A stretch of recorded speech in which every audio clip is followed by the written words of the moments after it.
할렐루야, 주님을 찬양합니다. 오늘은 추수감사주일, 그 다음에 또 우리가 창립기념주일, 그리고 또 오늘은 우리가 교회력에 의해서 그 절기가 왕으로 오신 그리스도 주일로 우리가 예배를 드리게 되었습니다. 우리가 이제 다음 주부터는 이제 대림절로 들어가서 교회력으로서는 이제 마감을 하고 이제 새로운 또 절기를 시작하는 해가 되었습니다. 한 해가 얼마나 빨리 지나가게 되었는지 그 얘기는 뭐예요? 우리가 그만큼 평안하게 잘 살아왔다는 거예요.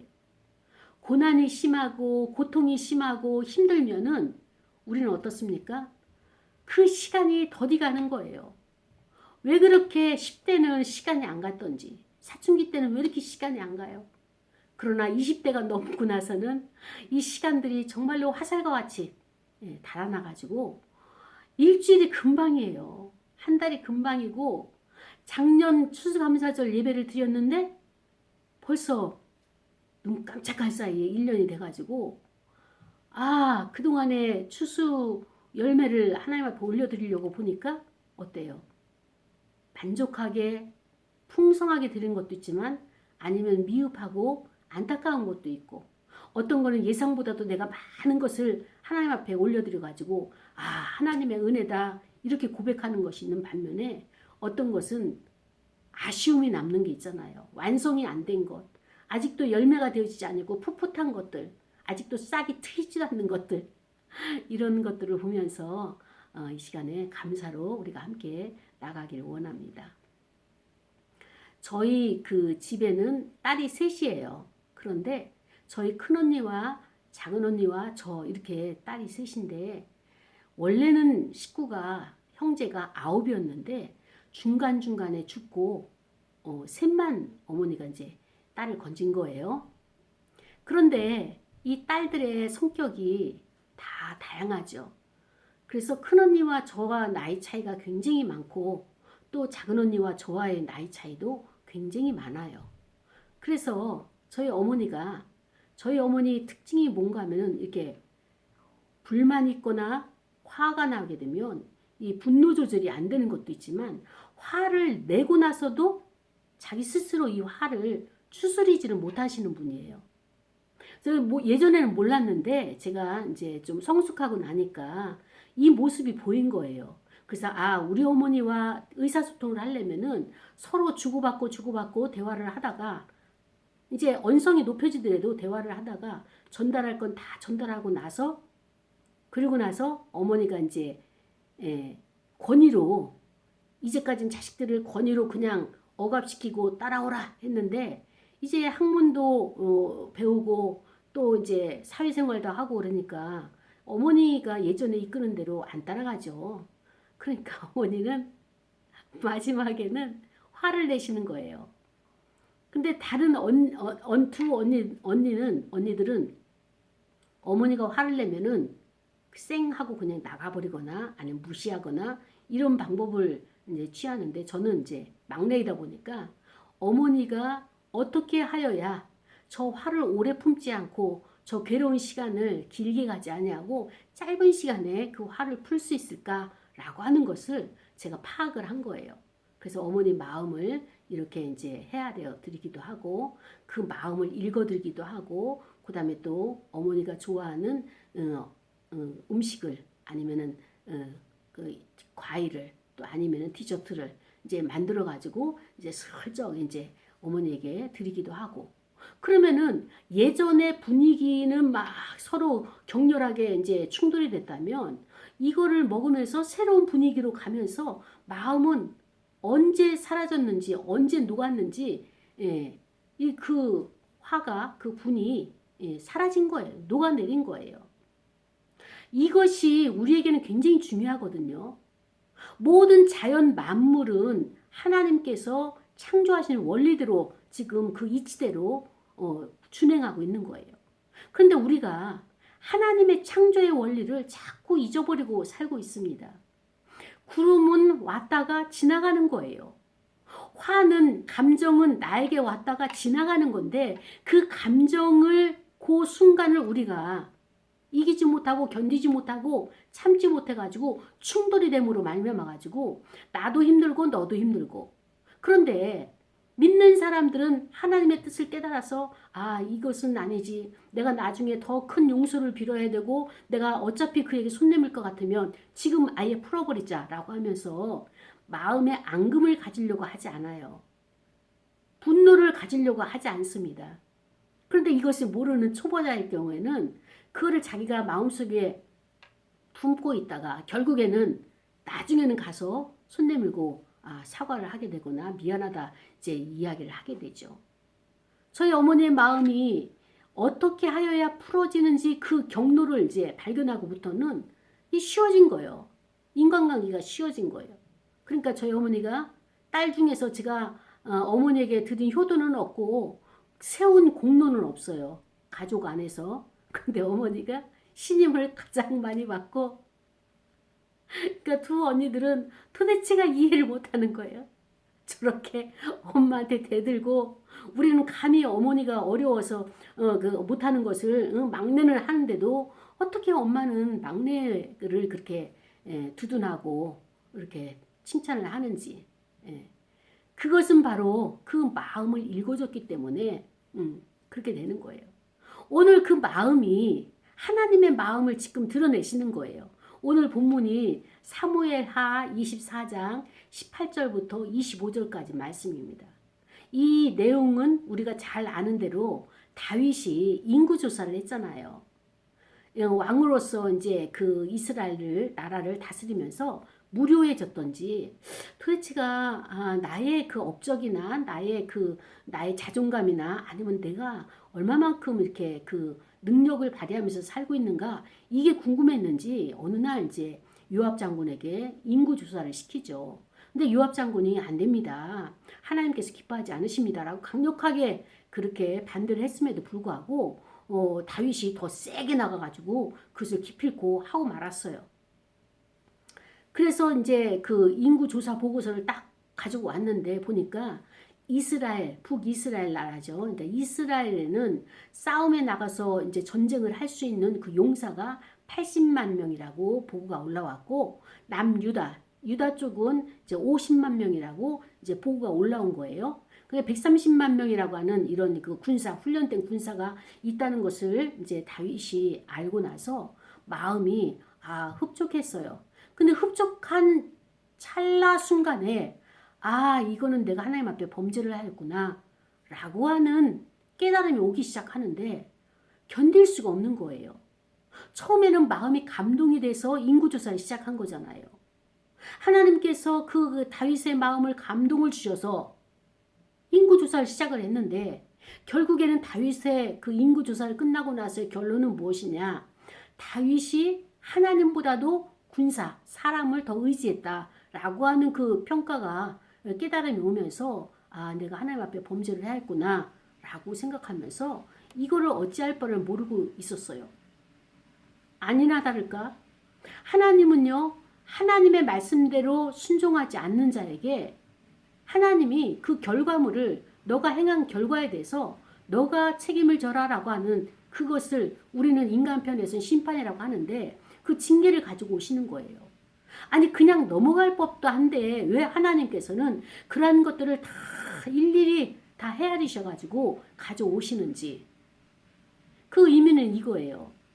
너가 이 분야에 대해서 죄를 범했기 때문에 징계를 받아야지만이 다음에 이것을 기억하고 이 문제에 있어서 이 분야에 있어서 다시는 죄를 짓지 못하도록. 그러니까 하나님은 죄에 대해서만큼은 묵인하시는 분이 아니라 반드시 그것을 까발려서 드러내서 너로 하여금 보게 하고 인정하게 하고 그리고 회개케 하고 그러고 나서 다시는 그의 죄를 짓지 아니하도록 이렇게 훈계하시는 게 하나님이 우리를 이끌어 가시는 방법인 것입니다. 철저하게 교육을 시키시는 거예요. 그런데 우리는 어떻습니까? 망각을 잘해가지고 알면서도 죄를 짓고 알면서도 선택을 안 하고 하나님이 그 불편해하시고 하나님의 괴로워하시는 것을 우리가 선택을 하죠. 거기에 따르는 결과에 있어서는 우리가 다 받아들여야 되는 거예요. 오늘 다윗이 그 마음이 찜찜한 상태, 그것이 올무가 돼가지고 누가 찾아왔느냐? 갓 선지자가 찾아온 거예요. 그러면서 하나님께서 위에서 보시니까 이 다윗이 고민만 하고 있지. 저 인간의 그 어리석음으로 인해서 어떻게 이 문제를 해결할까? 이 문제를 어떻게 그 문제 해결 박차고 나갈까라고 하는 그 용기가 없는 다윗을 보면서 하나님이 답을 주시는 거예요. 그 답이 무엇인가 하면은 다윗의 인구조사로 인해 가지고 하나님보다도 그 마음에 사람을 의지하고 군사를 의지하는 그 마음이 드러났기 때문에 하나님의 마음에 지금 심히 상하신 거예요. 그러니까 하나님이 다윗과 화목을 해야지 다윗을 도와주기도 하고 이스라엘을 보호하기도 하시는데 하나님의 마음이 상하셨으니까 하나님이 스스로를 그것을 알려주시는 거예요. 너의 지혜로는 이 땅의 지혜로는 하나님 아버지의 마음을 이것을 풀어놓을 수가 없으니까 풀어드릴 수가 없으니까 하나님이 친히 내신 그 방법으로 하나님과 화해할 수 있는 길을 열어주신 거예요. 그것이 무엇이냐? 바로 여호와 앞에 번제와 화목제를 드리라고 하는 그 명령을 갓 선지자를 통하여서 하나님이 다윗에게 전달을 하셨습니다. 갓이 다윗 왕을 찾아왔어요. 이 갓 선지자가 그러면서 왕이시여, 왕은 지금 여호와 하나님과 화목해야 됩니다. 이 단절된 관계를 다시 회복을 하셔야 됩니다. 그래서 회복하기 위해서는 번제와 화목제를 드려서 하나님께 지은 죄에 대해서 회개하는 이 시간을 예배를 드리기를 원합니다. 그래서 그 장소가 물색해 보니까 아라우나의 타작마당이 최적이었습니다. 그러면서 거기서 여호와를 위하여 단을 쌓으셔서 이렇게 충원을 했어요. 그때 이제 다윗이 여호와께서 이렇게 명령하셔서 주의 선지자가 이렇게 왔으니까 그 갓 선지자 말대로 그것을 실행을 옮기게 되는 겁니다. 아라우나라고 하는 사람이 어느 날 이렇게 그 들녘을 이렇게 바라보니까 저기서부터 사람들이 무슨 행렬이 오는 거예요. 그래서 이게 무엇인가라고 보니까 거기에 왕과 그 왕의 부하들이 전부 이렇게 몰려오는데 이 무슨 일이 있겠구나. 이 아라우나가 생각하고 계속 주시하고 있었어요. 그 다윗 왕의 부하들이 아라우나에게 오는 거예요. 찾아와가지고 우리가 여기에 이제 제사를 드리려고 하니까 이 땅을 타작마당을 우리에게 팔라. 그래서 우리가 이걸 사가지고 여호와께 제사를 드려서 이 나라에 지금 재앙이 임한 전염병이 임한 이것을 우리가 하나님으로부터 이제 속죄를 받기를 원한다라고 다윗이 그 아라우나에게 이야기를 했어요. 그때 아라우나가 심히 기쁘게 그 모든 것을 다 다윗 왕에게 열어놓고 사용하셔서 마음껏 사용하셔서 그리고 여기는 제물로 소가 있고요. 또 여기는 그 제물을 태울 번제로 태울 이런 땔감 나무도 있고요. 여러 가지 도구들이 많이 있습니다. 마당질하는 도구도 있고 소의 멍에가 있고 그러니까 얼마든지 사용하셔서 마음껏 거저 사용하시옵소서 라고 이제 이렇게 왕에게 기쁨으로 내어드렸죠. 그리고 더불어서 왕께서 드려지는 이 제물이 여호와 하나님께서 받으시고 그 번제에 대하여 그 왕의 그 모든 정성을 그 제사를 화목제를 기쁘게 받으시기를 원합니다라고 하면서 그렇게 왕에게 축복도 해주죠. 그런데 왕이 이 아라우나의 이게 그 이야기를 그 선심을 듣고 나서 아니다. 왕이 사용하겠다는데 다 사용하시라고 하죠. 그런데 다윗은 달라진 것이 무엇이냐? 내가 다시는 제사를 드릴 때 값을 주고 내가 제사를 드리지 거저 사용하지 않고 남의 것 가지고 내가 제사 드리지 않을 것이다. 그래서 나는 너에게서 이것을 살 것이다. 그래서 값없이는 내 하나님 여호와께 번제를 드리지 아니하리라. 이렇게 다윗이 선포를 했어요. 그러면서 다윗이 은 50세겔로 타작마당과 거기에 따르는 소를 사고 제단에 그 사용될 모든 것들을 재고를 사면서 여호와를 위해서 제단을 쌓고 번제와 화목제를 드렸죠. 그리고 나서 여호와께서 그 땅을 위한 기도를 들으시고 예배를 받으시고 이스라엘에게 내렸던 그 재앙들이 그쳤습니다. 다윗이 인구조사를 하면서 하나님께서 이렇게 가서는 안 되겠구나. 내가 택한 성민이고 내가 기름 부어 세운 다윗인데 다윗이 지금 왜곡된 길로 잘못된 길로 가고 있는 이 시점을 하나님께서는 내버려 두지 아니하시고 그 다윗을 교훈을 주시죠. 그 교훈을 주는 것이 무엇입니까?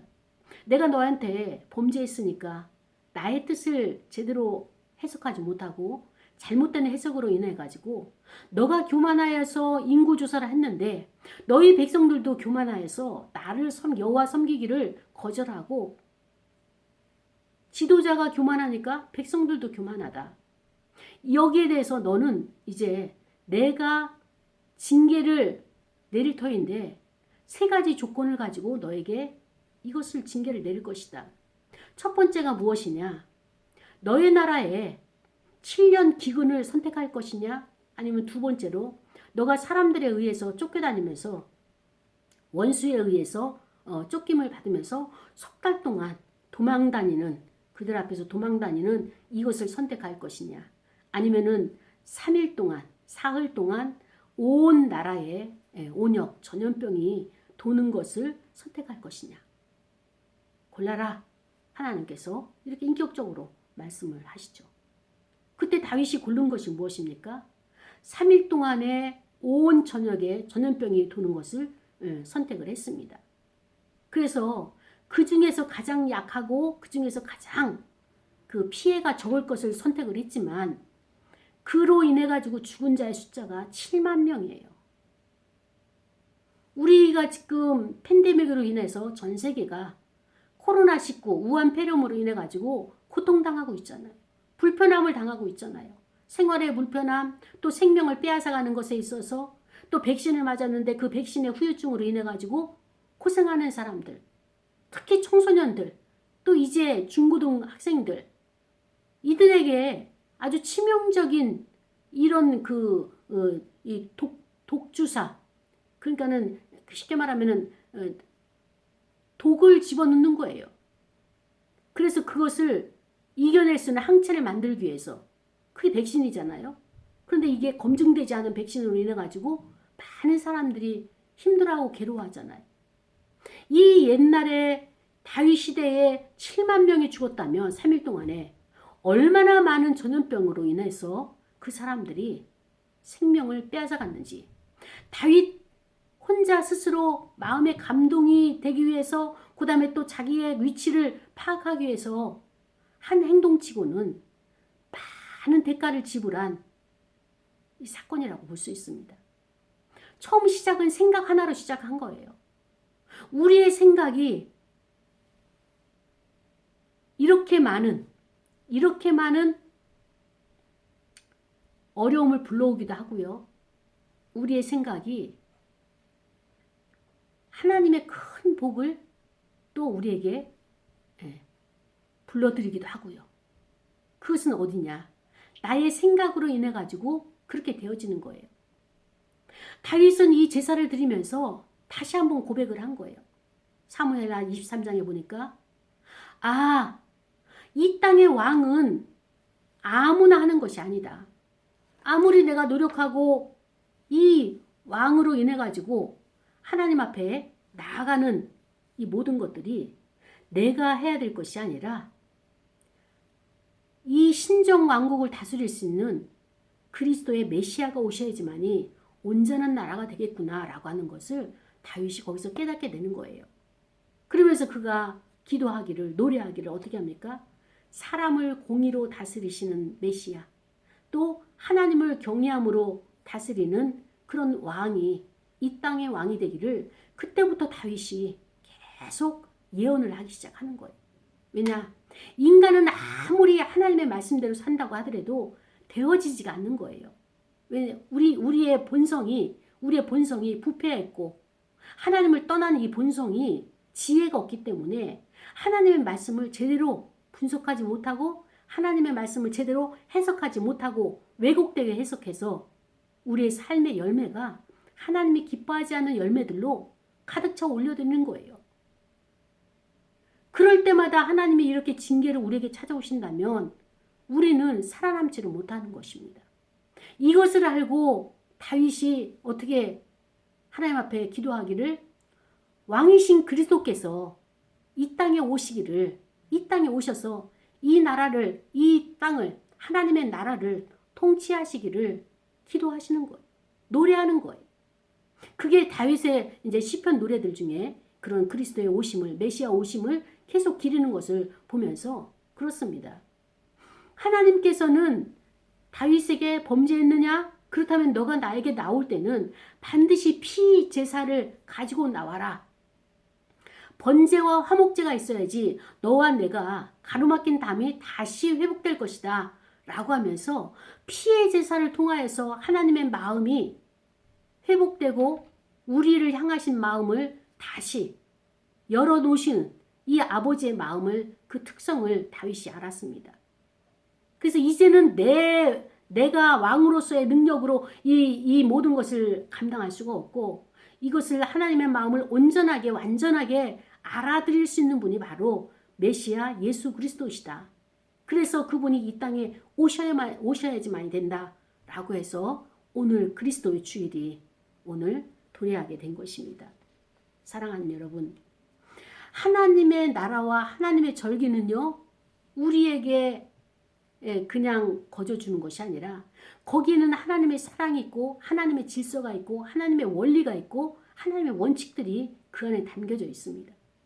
우리가 원칙대로 살지 못하게 되면 모든 것이 충돌하는 거예요. 하나님의 그 말씀의 원리를 깨닫지 못한다면 우리는 하나님의 뜻과는 상관없는 곳으로 가기 때문에 그것은 사망의 길이고 또 거기에는 우리가 실망할 수밖에 없고 우리가 실패할 수밖에 없는 길이 되는 것이죠. 사랑하는 여러분, 여러분은 지난 한 해 동안 어떻게 살아오셨습니까? 오늘 추수감사절을 맞이해서 어떤 감사를 하나님 앞에 올려드리시겠습니까? 저는 작은 교회다 보니까 작년에 우리가 선포했어요. 하나님, 이제는 빚 없이 부채를 가지지 아니하고 매달 우리가 부채가 없이 우리가 교회를 운영할 수 있도록, 경영할 수 있도록 하나님 도와달라고. 그런데 지금 시점에서 돌아보니까 올해 정말 빚이 없이 이렇게 경영이 됐던 거예요. 우리는 기도하고 나서 하나님이 해주시겠지라고 그 믿음으로 갔더니 지금 현실은 그것이 이루어진 거예요. 제가 늘 그리던 것이 무엇인가 하면은 밖에는 비가 오고 나는 그 창 안에서 사람들을 바라보고 사람들을 지나가는 모든 풍경들을 보는 그것을 제가 무의식 가운데 계속 그리고 있었어요. 그것을 구체적으로 제가 그림으로 그린 것이 언젠가 하면은 2015, 13, 12년, 13년, 뭐 14, 15년 요 때예요.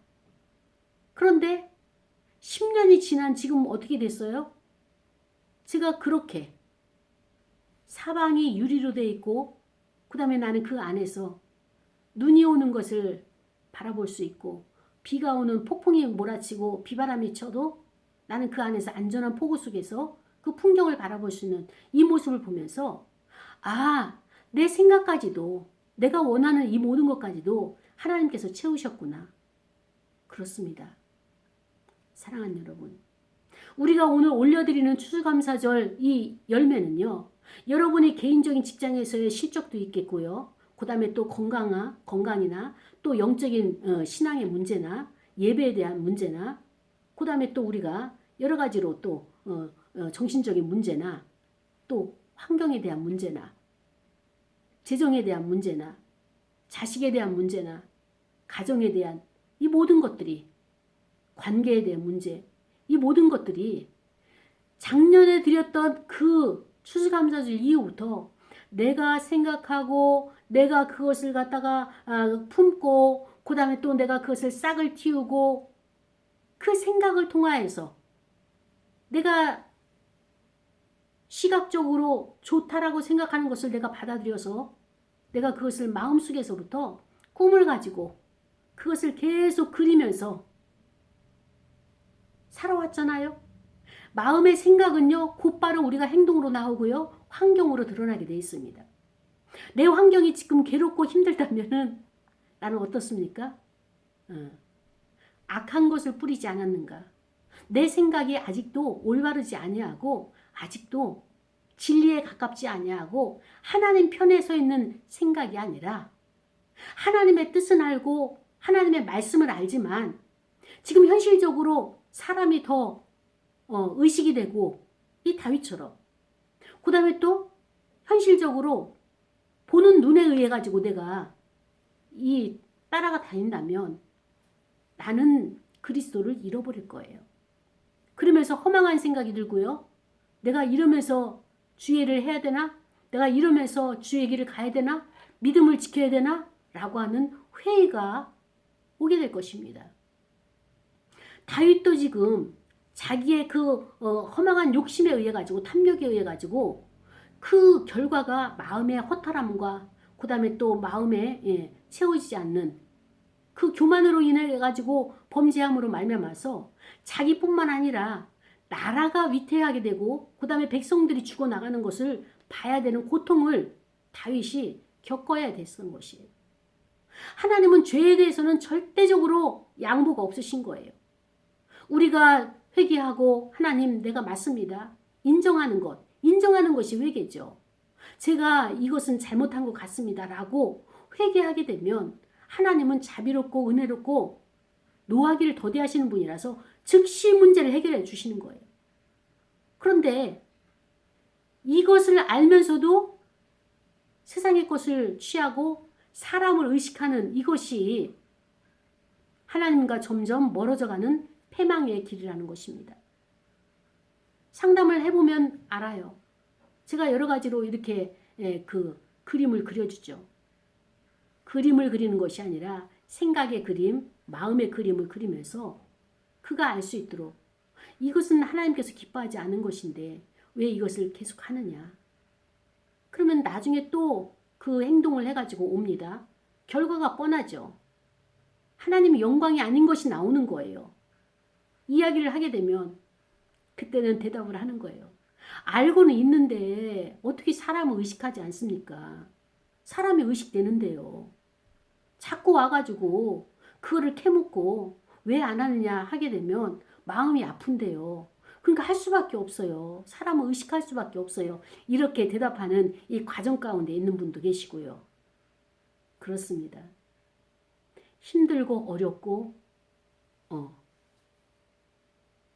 고통스럽죠. 그러나 우리는 그것을 견뎌내야 되는 거예요. 다윗이 그 힘든 시간들이 얼마나 많았겠어요.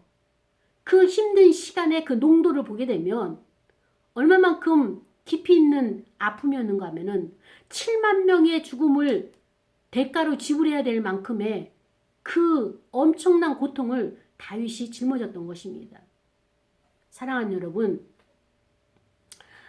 이 유튜브를 보면서 우리 동기 목사님들 아니면은 저와 상담을 했던 목사님들이 어렵다고 그 다음에 또 이렇게 작은 교회라서 여러 가지 그 재정적으로 경제적 어려워서 자꾸 이것을 정리하려고 하고 그 다음에 또 축소하려고 하고 여기에 대해서 그 의욕이 상실되어 있는 이런 분들이 많이 있어요. 그래서 이 목회자들 중에서 무기력증에 빠져 있는 분들이 참 많이 있습니다. 여러분, 재정이 없어서 무기력증에 빠진 것이 아니에요.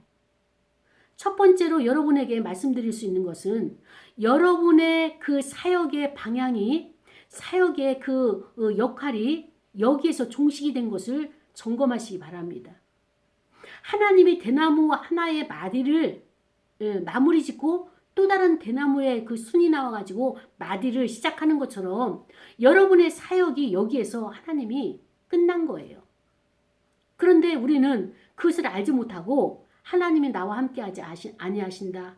교회를 하게 되면 10년, 20년 지나면 부흥이 돼야 되는데 부흥이 안 되는 거 보니까 하나님이 나를 사용하지 않는 것 같다. 내가 굳이 이것을 짊어지고 갈 필요가 있겠는가? 라고 생각하면서 갈등을 하는 거예요. 목사님 정리하고 싶어요. 목사님 나 가정교회로 들어가고 싶어요. 저는 극구 반대를 하죠. 하나님이 허락하신 것은 거기에서 끝까지 승부를 내야 된다. 근데 평신도나 목회자나 상담을 해보게 되면요. 목회자들도 성도도 없는데 거기서 나 혼자 울면서 하나님 앞에 기도하고 예배드리는 거 그거 참 힘들어서 못하겠어요. 그래도 그 과정을 겪어야 돼요. 그 평신도도 와서 상담하는 게 뭐냐면은 목사님 내 감사원금을 이렇게 바치니까 만사형통 이걸 원하는 거예요. 우리 손주가 이번에 수능을 잘 보고 또 우리 사회가 장로의 피택이 되고 거기 순종하게 해주고 그런데 저기 사위는 나는 자격이 없어서 안 하겠습니다. 아니 온 성도들이 저분이야말로 장로감이다라고 하는데 장로감으로 나와야 될 사람은 나오지 아니하고 나오지 말아야 될 사람이 추천을 받아가지고 나왔다. 교회에 소문이 이렇게 날 정도로 신망을 받은 사람인데 본인 스스로는 자격이 없어서 안 하겠다는 거예요. 이러니 목사님 어떻게 기도를 해서 우리 사회의 마음을 돌려놓든가 하나님이 이렇게 하게 해달라고 이런 기도를 이제 요청을 하는 거예요. 제가 그 권사님한테 말씀드렸어요. 권사님, 이 사회부는, 이 집사님은 이 고통의 시간을, 성숙의 시간을 가져야 됩니다. 여러분, 하나님이 저와 여러분에게 재단에 홀로 있어서 하나님과 독대하면서 그 긴긴 시간들, 외로움의 시간들, 눈물의 시간들, 얼마나 목회자가 말씀을 양육하고 싶고 그 다음에 목회를 하고 싶고 그 많은 사람들을 복음으로 세워서 전도자로 세우고 그 다음에 또 치유자로 세우고 파송하고 이것을 그리워하겠습니까? 이것을 꿈꾸면서 이 길로 달려왔는데 그러나 현실은 그렇지가 않죠. 홀로 하나님 앞에 씨름해야 되는 이 시간들이 많아진 거예요. 그런데 여러분 이 과정을 겪어야 돼요. 여러분은 그것이 고통이고 힘들다 하는데 그 시간들을 겪어야지 마지막에 주님이 계신 거예요. 우리는 주님을 만나기 위해서 이 고난을 통과하는 것이 아니라 만사형통을 건너뛰는 것이 아니라 하나하나 작은 들여밟고 경험하고 체득하고 그래야 주님을 만날 수 있는 거예요. 주님은 이 땅에서의 모든 공생애 동안에 이 모든 것들을 다 경험하고 죽음까지도 경험하시고 그러고 나서 부활까지 하신 그 주님을 내가 어떻게 만나느냐. 이 과정을 밟아야지만이 주님을 만나게 되는 거예요. 그 끝에 우리의 고난이라고 생각하는 것, 고통이라고 생각하는 것 끝에는 주님이 서 계신 거예요. 우리는 그 주님을 만나기 위해서 세상 사람들이 말하는 고난이라고 하는 것, 이 고통이라고 하는 것, 이것 속에서 우리가 경험하면서 생각을 바꾸고 경험하면서 눈물을 흘리고 경험하면서 피땀을 흘리는 이 과정 속에서 우리가 성화가 되어서 대나무 하나의 마디 뒤에 계신 그 주님이 우리를 기다려주시는 주님을 만나게 되는 것입니다. 재정이 힘들어서 고통당하고 부르짖는 성도 여러분, 인간관계가 제대로 잘 안 돼가지고 늘 마음에 감정이 화가 쌓여있는 성도 여러분, 또 사업이 안 되고 길이 안 열리고 그래서 가정을 책임지지 못해 안타까워하는 성도 여러분, 질병으로 인해 고통당하는 성도 여러분, 자녀들이 말썽을 피워가지고 부모의 뜻대로 하나님의 말씀대로 예배드리지 아니하고 세상 친구들과 그 갈등 가운데 있는 성도 여러분, 하나님은 모든 것을 다 알고 계시고요, 다 보고 계시고요, 여러분의 수고와 애씀을 다 기억하시는 하나님이십니다. 다만 지금 여러분이 어떤 선택을 하고 어떻게 해석해서 하나님의 뜻을 어떻게 이루어가는지 잠잠히 기다리고 여러분의 선택과 여러분이 하나님을 선택하고 하나님의 그 제대로 된 하나님의 뜻을 그 제대로 해석해서 바른 길 가는 것을 하나님은 심히 원하시는 하나님이세요. 그래서 그것을 지금 기다리고 있는 과정이거든요. 여러분이 선택한 이후에는 다윗처럼 징계가 오든지 아니면 하나님의 구속의 은혜로 구원의 백성을 여러분에게 허락하실지, 길은 딱 두 가지. 지금은 하나님이 침묵하시지만 여러분을 주목해보고 계십니다. 지난주부터 계속적으로 여러분에게 말씀드린 것은 여러분의 마음속에 결핍이라고 하는 것, 부족하다고 인생에 부족하다고 하는 것, 채워지지 않다고 하는 것, 그 문제는 내가 그리스도와 함께 내 마음 중심에 그리스도가 계시면 그분이 계심으로 다 채워진 거예요. 이미 채워진 거예요. 더 이상 나는 부족함이 없는 거예요. 그런데 나는 속고 있는 거예요. 나는 이것이 결핍이다. 저것이 부족하다. 이것이 안 채워진다. 다른 사람들은 많은데 나는 없다. 라고 하는 것은 악한 원수마귀가 다윗의 마음을 감동시켜가지고 인구조사를 일으킨 것처럼 다윗이 뭐가 부족합니까? 왕이요. 그 단단한 그 군사들이 이렇게 130명이나 되는 용병들이 있는데 무엇 때문에 그 감동 하나, 이 감동이 와가지고 그 감동대로 따라갔더니 하나님 앞에 죄를 범하게 되는 이것을 분별하지 못했던 거죠. 우리가 믿음으로 가는 겁니다.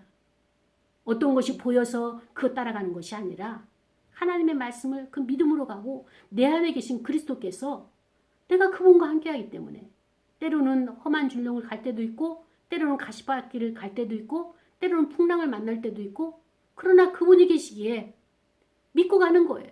끝까지. 그 끝에 누가 계시냐? 주님이 나를 받아주시는, 맞이해주시는, 죽어서 주님을 만나는 것도 있지만 이 땅에서의 모든 사건들이 마디마디 사건마다 주님이 만나주시는 그것을 맛보면서 우리가 인생을 승리하고 있지 않습니까? 이것이 바로 천국에 가는 하나님께서 인도하시는 길이요, 또 원리요, 진리가 되는 것입니다. 사랑하는 여러분, 오늘 여기 아라우나가 다윗 왕에게 이렇게 표현하는 거예요. 왕이 보시고요, 이 타작 마당에서 가장 좋은 것으로 좋게 여기신 대로 마음껏 취해서 드리소서, 여호와께 드리소서. 나는 왕이 하시는 모든 것을 전적으로 지원하겠습니다. 그리고 그 번제와 화목제를 하나님이 받으시고 왕의 마음을 받으셔가지고 기쁘게 여호와 하나님께서 그 제단의 화목제 제물을 받으셨으면 제가 간절히 마음을 실어서 기도하겠습니다. 라고 아라우나는 다윗 왕에게 이렇게 힘을 실어주는 거예요. 사랑하는 여러분, 여부수 사람 아라우나는 다윗 왕이 그 여부수를 칠 때 어떻게 조롱했냐? 너희들은 실력이 없어서 이 성을 치지도 못해. 아무것도 할 수 없어. 라고 그렇게 약을 올렸던 그 적들이에요. 그러나 오늘 여기에서는 왕으로 인정하면서 다윗 왕에게 그렇게 위로하는 것처럼 우리가 하나님 앞에 나가서 하나님의 뜻대로 살아가게 되면 주변의 사람들도 이렇게 인정하게 되는 것을 보게 되는 것입니다. 우리는 추수감사절을 맞이해서 그렇습니다. 하나님의 은혜로 왔어요. 하나님의 은혜로 열매도 거두게 하시고 우리의 삶의 풍성함으로 고센 땅과 같은 이렇게 보호받는 이런 생활을 할 수 있도록 인도하신 분이 바로 하나님이십니다. 그 하나님을 생각하면서 우리가 또 기도하면서 승리하는 저와 여러분이 되기를 원합니다. 다 같이 통성으로 기도하시겠습니다. 하나님 아버지 감사합니다.